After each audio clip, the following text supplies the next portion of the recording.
Laura White Carpenter. Welcome to my studio. We're at 80 Fountain Street in Pawtucket. I'm studio number 207, and I've been here since 2020. I'm primarily a ceramics artist now, a sculptor, but I also work in metal and found objects, and I paint. That's how I originally became a Juried artist member at Wickford. Let me give you a tour of my studio. This is my drying rack, my kiln, which is Laura sized. I can actually reach the bottom. I have my work table behind you. This is a sculpture I'm working on. I need to glaze it. Here's my slab roller. I use this quite a bit. That's how I make these coils. This is a display of my functional work. Please excuse any swears you might see.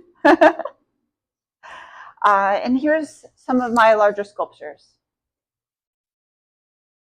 Primarily, I made these using a slab of clay and then rolled it out and then sliced it and then reformed it. Just so you can see scale. This is the height of my kiln, so I had to make it, I couldn't make it any larger. Sometimes I use found objects in my work. This is an antler I found at my family's house in Texas. Random gears, wood, glass.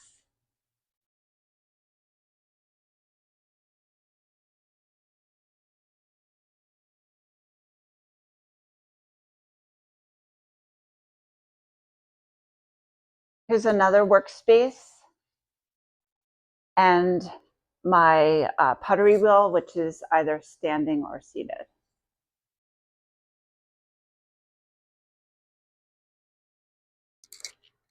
I'm always cold, so I have a fireplace.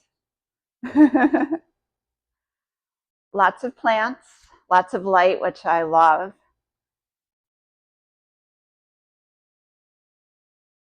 And this is more of a supplies area than a display area. So these are mostly parts of different pieces. And I also use this space as a healing arts, an art therapy space for various groups.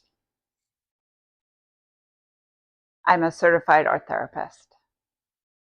I'm Laura White Carpenter. I've been a member of Wickford Art Association since 2012. And I think I've been a Juried artist member since about 2014, 2015. I started as an acrylic painter. But since then, I've moved on primarily to sculpture, mostly clay, found object, and metal. I've always been an abstract artist in my paintings. The theme has always been a lot of color, lots of joy, gratitude. I start with natural scenery, but I just go abstract from there. No color is true to nature. And then I really started abstracting objects. I'm very interested in how humans impact the environment and environment impacts humans. I was a Peace Corps volunteer in Ghana, 1995 to 1997. I was a forestry volunteer, and I worked in a very arid area. It rained maybe 3 to 5 days a year, just for about half an hour. So getting water was very difficult. So I have a whole series about raindrops.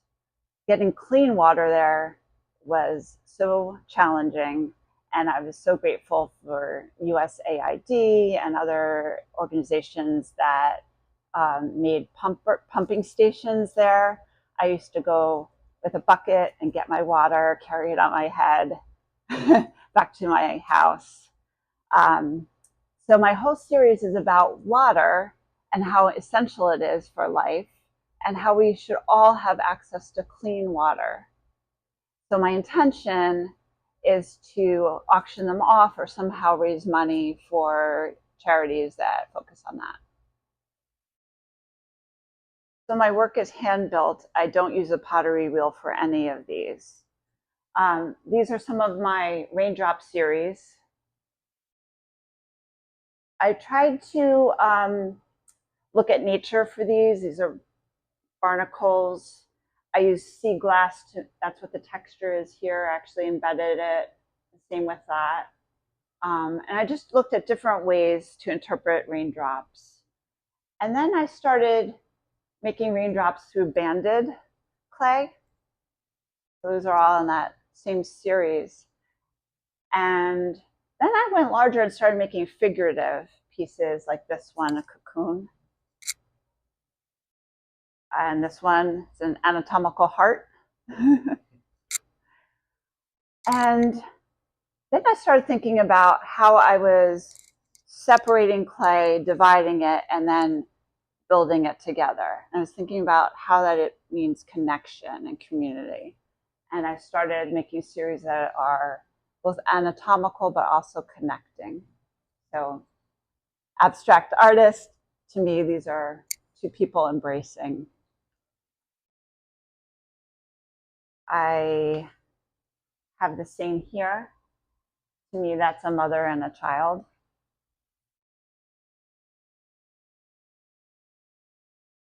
I'm working on another piece, which is on the table over here, and it's also embracing.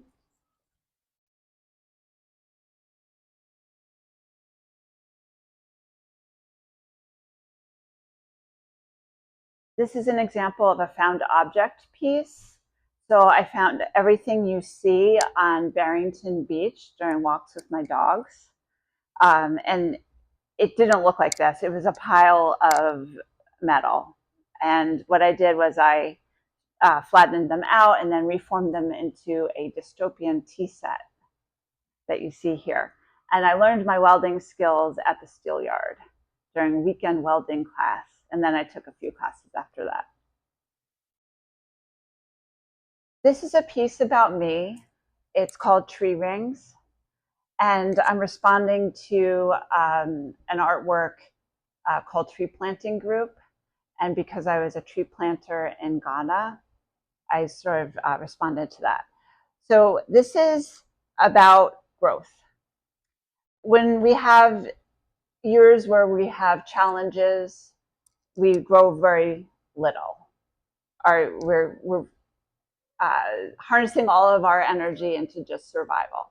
But when we have years of plenty, we expand. So this is my age in tree rings. And as you can see, my last few years have been ones of plenty. So I'm a self-trained artist. I didn't think I could be an artist when I was younger because I cannot draw for beans. Absolutely cannot. But I think this is an example that you can be an artist. You don't have to have the traditional skills. Be flexible, experiment, and know that you have an artist within you. If I have any advice in art and in life, just say yes, do it. I love Wickford Art Association. The people there are so lovely and open and caring and empathetic and professional. It's a wonderful organization to be part of. I love the flexibility and creativity and growth that comes with being an artist. You might start with a goal in mind and then expand so much further than that goal and learn so much.